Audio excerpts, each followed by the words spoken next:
I decided that I just couldn't do this anymore. I decided to just leave the house. I drove to a nearby park and I grabbed bottles of pills with me. And as I made my way to the park, I started group texting to 10 of my closest friends, and then having a separate text to my brother Tony. And in both texts, I apologized. I said, I'm really sorry, I don't think I can do this. I hope you'll forgive me one day. This world was too much for me. And as soon as I hit send, my phone just started blaring. It started blasting, and I just started swallowing the pills, and I was very much not thinking about who was calling me. I just noticed that I was just ignoring everyone. I was determined to be done. And I get a message from Tony that says, call me now. And I decided to talk to Tony because I felt maybe, just maybe, I could actually let him know how I feel. And I just remembered between sobs and being hysterical, I told him, I'm tired of being the strong one. I'm tired of having to feel like I'm carrying everything. I'm tired of feeling lonely. And sooner and later, the police, the firefighters, and the ambulance came by. They took me on a stretcher, took me into an emergency room. I was shaken. I see a missed call from my mom, and I thought, God damn it. Why didn't I just complete this? And then I realized the sadness from my friends and my brother Tony, and I thought, wow, I really ruined it for them. I'm ashamed of myself. And not long after, I was sent to a psychiatric unit to stay for a week. And in that week, I was away, secluded away from the outside world. I had a room with no clocks. I had a view of the outside, which led to another building. I didn't have my phone with me. But as I was going through the intensive therapy and having to isolate myself, I began to have conversations with my brothers, both. And we started talking about our traumas. We started apologizing to each other. We started talking about how much we love each other.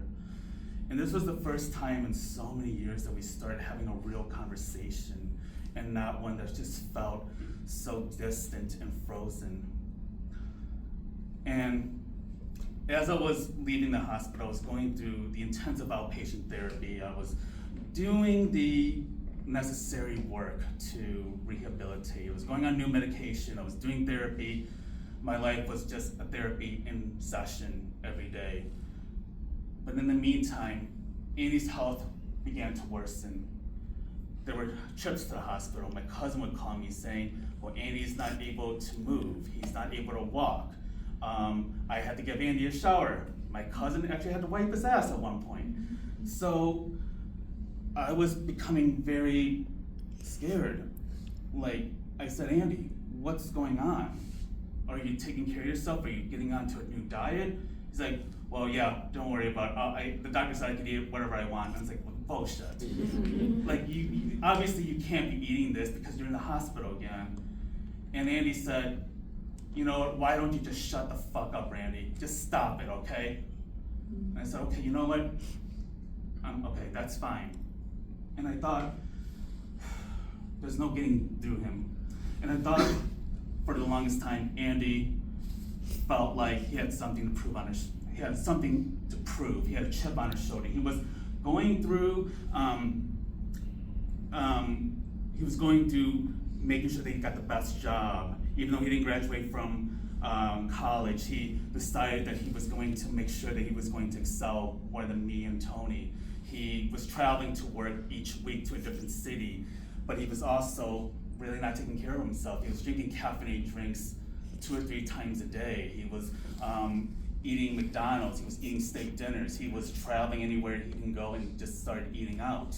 Never cooked at home. And I knew that this was not going to end well. I was ready to go on my trip to Vietnam and Cambodia. And in Vietnam and Cambodia, this is like the ancestral homeland. And this was a trip that I'd been working on for months, maybe even years, actually. And he was starting to get to the point where his ER stay started to be days, now weeks. And I'm like, this is not good. So I said, Andy, I think I'm gonna cancel this trip. I'm gonna postpone this because I don't know if I can trust myself to go on this trip while you're in the hospital. And Andy said, okay. So I was at work, and he stops, he calls me, and I pick up, and he said, Randy, you need to go on this trip. I'm telling you, you need to go on this trip. I said, but Andy, like, I'm scared. I can't let you go like this. And he said, trust me, I'll be fine. So I told him, well, one thing, I need to visit you before I go on my trip. We're about a week away. So my family and I flew down. We were at his hospital. We were surrounding him. Andy wouldn't look at us. He would, every time I would try to make eye contact with him, he would go the opposite direction. And when I would try, or my mom and I tried to talk to him, he would turn the opposite way. And then eventually I caught him. I saw tears in his eyes, the sadness, the realness of his mortality was coming to life. And here he was, knowing that he has nothing to hide anymore, and that we're all trying to figure out what will happen to him. Later that night, when I got home, Andy and I would call, we would talk for a moment, and Andy said to me, Randy, I just want you to know I'm not dying. I said, Andy, like, what do you call all of this? You're going on these new medications, you're going on, like, you have a kidney transplant you're still waiting on, and you've been in a hospital for weeks already. He said, paused for a moment and said, Randy, I'm not dying. Okay. And then Tony and I sat in his bedside, and he said to us, if anything happens, I want my ashes scattered at Cannon Beach, Oregon. That's my favorite place. I said, okay, Andy, that's fine. So I went on my trip a week later in Vietnam, Cambodia. I was having the time of my life. I was riding my bicycle in dark, rainy Vietnam traffic. And if you remember, like, if you stop signs and traffic lights are just a suggestion, so you just have to cross into the street and let them pass you. So I was riding my bike in pouring rain, going hikes, meeting new people, having the time of my life. And for the first time, I felt alive, for the first time in so long. And on New Year's Eve, I was on the rooftop in Phnom Penh, Cambodia, dancing to Cambodian music, celebrating that I'm still here, because only 4 or 5 months before that, I was almost gone. And I thought, wow, this is a good way to celebrate, and I feel alive again. But meanwhile, Andy was still in the hospital. He had already missed Thanksgiving, Christmas, and now New Year's. But as I flew back home later that week, he writes a Facebook message and says, I am gonna be out of the hospital. I'm excited to come back. I want my life again. I'm gonna have my life back again. Things are gonna be great. Thank you so much for, your concerns. And then, as I was dealing with jet lag, I was dealing with the stress of work once again, and I called Andy that week, and I said, Andy, there's a lot of things happening at work right now. New executive director's gonna leave. One of my directors just left. I have to now start handling this big gala before my executive director leaves. And all of a sudden, the anxiety started to kick in. Here we go again. I'm nervous. I don't know what to do, and I feel like I'm gonna go back to where I was last year. But Andy said to me, I think you really need to change your job. I think you need to quit.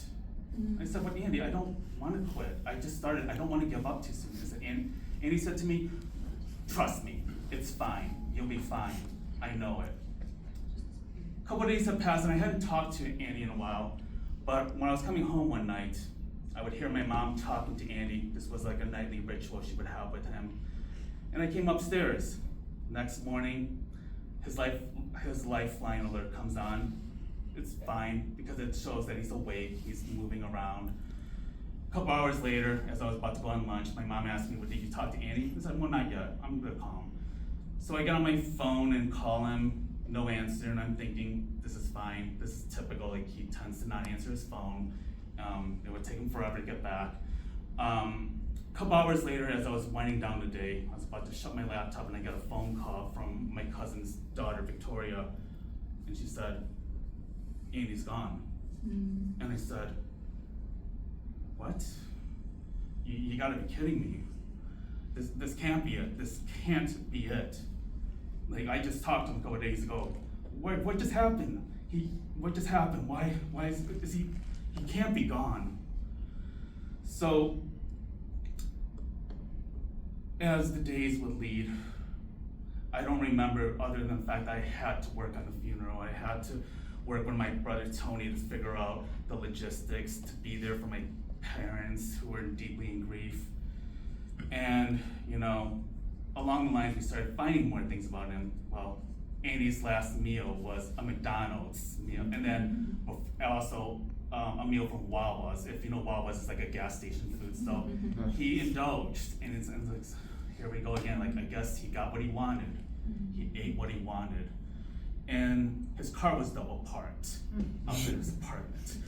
His keys and his wallet went missing, and I'm like, wow. And he really left us something there. This guy had lived such a chaotic life, and I guess this is part for the course. And then my brother, Tony, and I were trying to figure out, well, how do we get into his email or to like any passwords? And then Tony was like, well, maybe I should try the password that I use. And I'm like, well, really, is it possible? Because you and Andy were not close for a long time. Tony put out his own password, and it worked. So twins do read minds, as much to his disagreement. During the funeral, I would see his body lying peacefully in the casket. No more of him snoring, no more of him being very groggy. I was disassociating the entire funeral. And then I went back to the hotel. I decided to play something because after seeing him being quiet for the entire period, I just want to hear his voice one last time.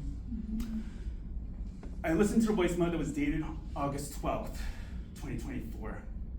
He said, Randy, I know you're not going to get this message, but I want you to know I don't want you to feel alone.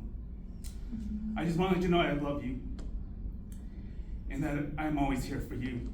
And if there's anything you need, I'll hear from you on the other side. I sat there. At least I know that his voice felt alive to me that day when he was peacefully asleep. For weeks, the grief kept compounding. I started having trouble sleeping. I would start having troubles working. I would start crying in the middle of work.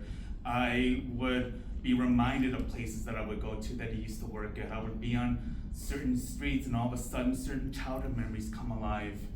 And then anytime I see a blue Subaru Forester, my heart would just stop.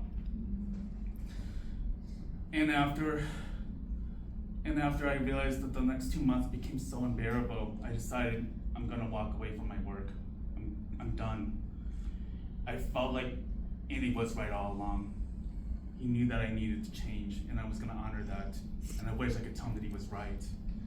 So I spent that time, that summer, trying to recalibrate, trying to finally grieve. And then, when they got his ashes, my mom was able to greet him. Welcome home, Andy. I miss you so much. And then I took him on to his final trip to my brother's place, where he lived in the north side. My family and I would go to Uptown each weekend, and I was taking that same path. I was talking to Andy the entire trip. I said, do you remember this building? Do you remember what we used to do when we used to eat Banh by the beach? And then, when I was ready to go for Oregon, I took a Lyft driver, and the driver basically said to me, asked me, well, what are you going to Oregon for? I said, well, I have to scatter my brother's ashes. He said, I'm sorry, because I lost my brother 4 years ago and I have not been the same since. So I sat listening quietly as he was telling his own story, sharing his own grief with me. And after I got to the TSA, I handed them the urn, the plastic urn, and then the TSA gave it back to me and said, my condolences. So we arrived to the airport, and in the airport, we drove out to Cannon Beach. It was a beautiful place. If you've ever seen the Goonies, that's where it took place. It was chilly, and he was never into cold weather and hot weather, but it was really perfect for him. He talked about how much he loved that place. And so when we scattered his ashes, Tony especially, we found a small little waterfall that would trickle down to the ocean. And I'm thinking to myself, at least his ashes will one day reach the shores of our homeland of Vietnam. And he could be with the ancestors. So grief remains a part of my living. Grief has been there with me every day. Grief has been my companion. It's not someone that I can kick out of the table. I think about the sadness, the missing moments, and I wonder, man, I just wish he was here. I wish I could talk to him. But in the end, I thought about what it meant when he encouraged me to continue living my life, to not end it, while he was about to end his. I thought about the love that I have for him, and I hope that one day he will finally realize that he will believe us when we told him that we love him. It was an honor to be his big brother.